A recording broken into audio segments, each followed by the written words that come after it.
Hey everyone, it's Froggy and I'm back again with another episode of Will a Wonderful World. So let's check our mail. There's a kitty! Rain and Tears. 부처님, 나도 좀 도와줘요. And the guy who sounds like 707. Soap opera. Okay, well let's start with you. Wait a minute. Okay, so we don't know a whole lot about pork. Wait, did we look at this guy yet? I think we did. Hobbies, video game, manga, anime, programming, technology, religion, the goddess of fortune. Transfer from Hong Kong to Yingnan High School in his senior year.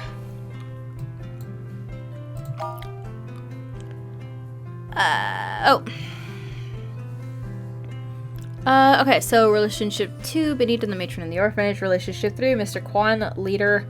Relationship 4, Ray Lin, the second in command of the Black Dragon Gang, has only his left arm. Relationship 5, Ren, fellow member of the group loyalty team, responsible for extortion. Oh, alright, this just keeps moving. Relationship 6, Yi, Mr. Khan's ex-princess of the Blood Gang. Education barely any. At 18, left Mexico to find his older sister in Hong Kong. At 18, joined the Black Dragon Gang in Hong Kong. Can I? Nothing for you. What about you? No? Broke into someone's home. The owner did not press charges. Okay. Became the art teacher at Yingnan High School. Attempted suicide at home by burning coal in a sealed room. Saved. Robbed at 35.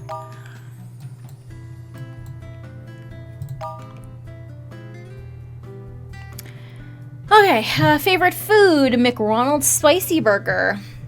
People he dislikes, Chang Young-min, the other personality. Relationship 1, Chang Young-min, rookie subordinate. Relationship 2, Min-jun, subordinate, excellent with sniper rifles. Relationship 5, Captain Gong, the captain of the Busan police station, often referred to as the old man. At 29, failed to free the hostage in a gang-related hostage situation, not held responsible for what happened. Well, good for you. Alright. Let's start with the soap opera. I thought the lieutenant would commend me for resolving a crisis on my first day. Instead, I was scolded in front of the entire office as soon as I got back from the scene. I was even told to write a discipline report. And it had to be at least 10,000 words long. I had always hated writing. I'd rather run 100 laps on the field. So I decided to simply Google similar reports online without the lieutenant noticing. After lots of copying, pasting, and rearranging, I finally completed the 10,000 word report. I felt exhausted afterwards, so I went to the bathroom to wash my face. I could still feel the impact of my organs after falling on the cushion. Fortunately, I was fit enough to endure it. A regular person would probably have to stay in the hospital for a few days. I looked in the mirror and saw the band-aid on my face. I gave myself a proud smile. I was just getting out of the bathroom when I witnessed something incredible with my own eyes. Lieutenant Kang was holding a folder in front of him. Even though his face was mostly hidden behind it, I could still clearly see his expression from where I was. The cigarette he had in his mouth was slightly twisted.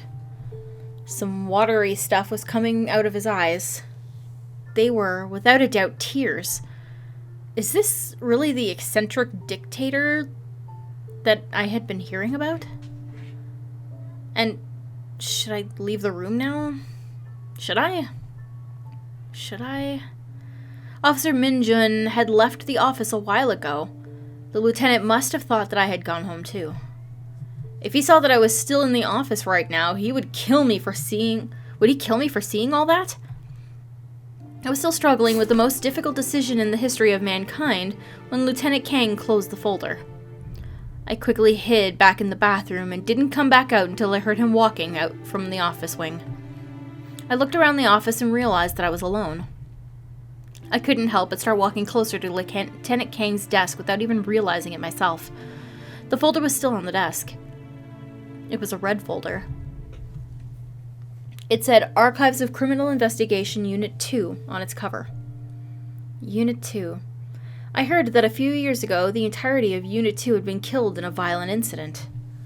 Afterwards, Unit 2 became the only unit in the Busan Police Criminal Investigation Department that had a designation but no members. Some people called it a ghost unit. Due to the severity of the case, no one in the station would talk about it, especially the older officers who had been at the precinct when it happened.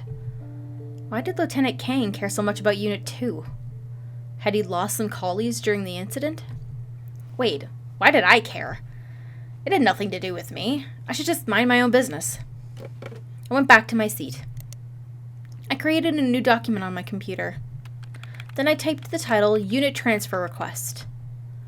But I couldn't think of another word afterwards. My brain was totally blank. It must have been worn out after writing that damned report today. I was straining my brain to figure out what to say next when a big hand slapped my shoulder. Yo!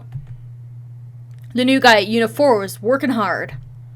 I wish my people could be half as diligent as you. The voice sounded as loud and powerful as a booming bullhorn. I almost jumped out of my skin when I suddenly heard it behind my back. I turned around. It was Lieutenant Kim Jong-ho of Unit 3. I stood up from the chair quickly and gave him a salute. He waved his hand.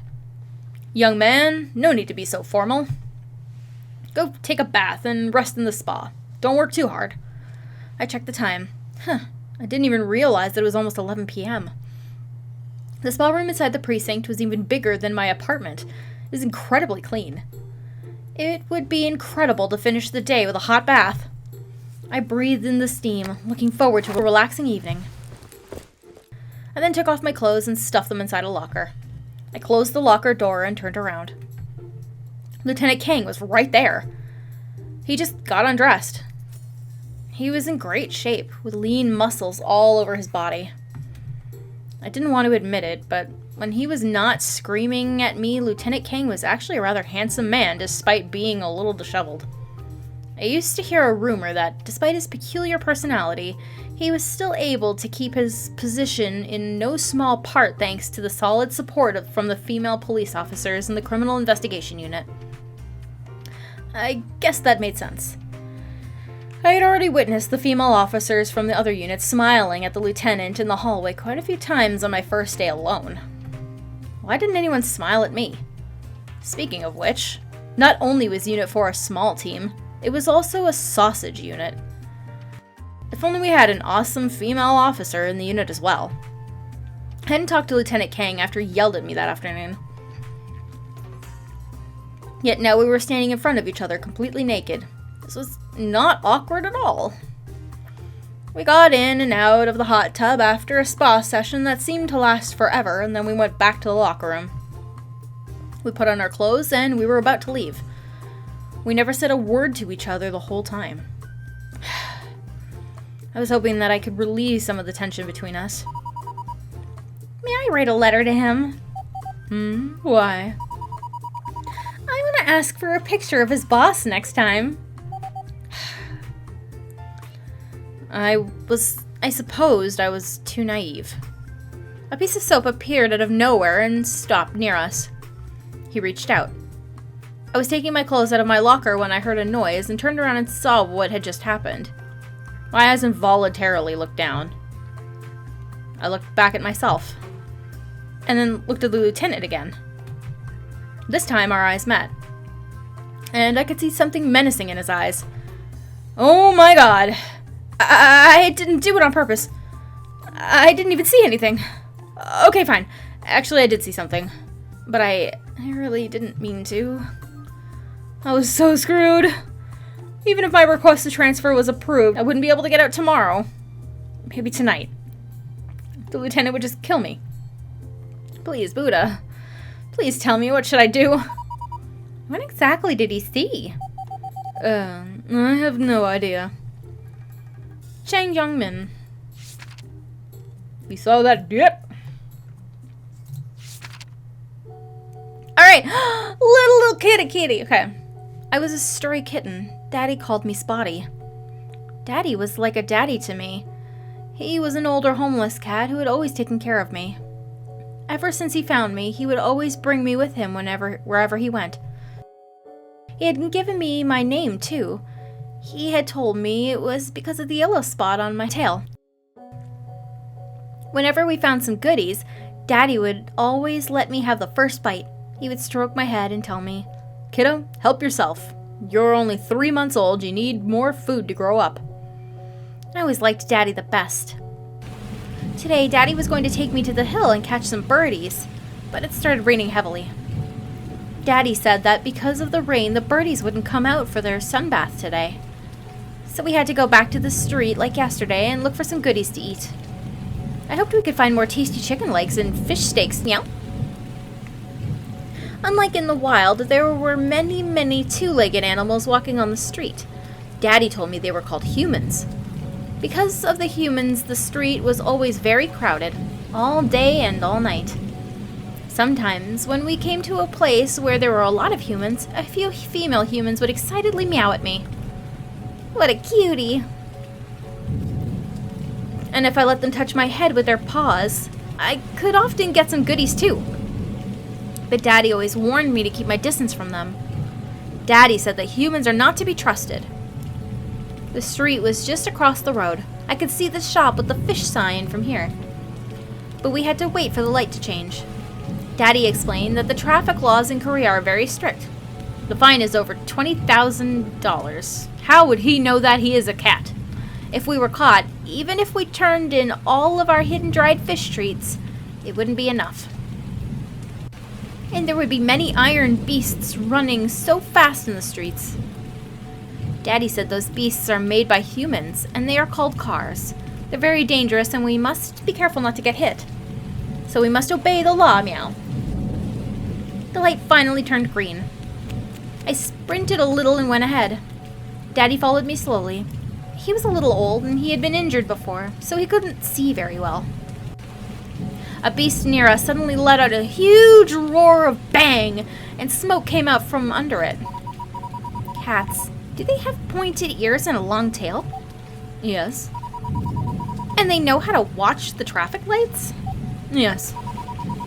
They know how to write letters too? Good question. Maybe they can write in their own language. We are gods, so we will always receive the translated version of their letters. That's fascinating. I wonder what the original letter looks like. The beast seemed to have suddenly become shorter, and it was charging directly towards Daddy, screeching and screaming. But it was a green light, meow! The ground was covered with water, and it was very slippery. I heard a sound like slip. I looked back. He had slipped. I ran over, trying to grab him. The beast ran over Daddy in an instant. It didn't stop until it was almost at the crossing.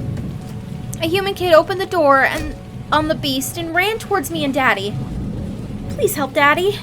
I meowed at him for help. But the kid tripped just a few steps away from us. I recognized him. His name was Park Sang-gun. He lived nearby. I often got goodies from him. He was a good kid. He would help Daddy for sure. I kept meowing louder and louder, and a few more adult humans in white coats followed him out of the beast. I thought they were all coming to help me and my Daddy. But they stopped to where Sang-gun fell and pinned him on the ground. While they were trying to drag him away, I saw a big, dark red scar on the back of his neck. I had seen people in his home beat him. I didn't know he had been hurt so badly. Sang-gun was dragged away by the white-coated humans and thrown inside the beast once again. And then the beast just ran away. The whole time, nobody had ever heard me meowing for help. I saw Daddy lying in his own blood. I almost couldn't recognize him anymore. I cried. Oh, this is so sad. Please take Daddy to the hospital. Please, someone? The humans walked by, glancing at us, and kept walking. It was like they couldn't even see us or hear us anymore. I would have helped. Some humans covered their noses as if they had seen a dead rat. They were not like this before. They used to like touching our heads with their paws. Why? Why? What? Was Daddy right? Were humans really not to be trusted? God, please help Daddy. Spotty. Oh! This makes me unhappy. I am upsetty spaghetti right now. Okay, I'm gonna help them in the next episode. So I hope you guys enjoyed this one. If you like this video, like, comment, subscribe. Thanks for watching.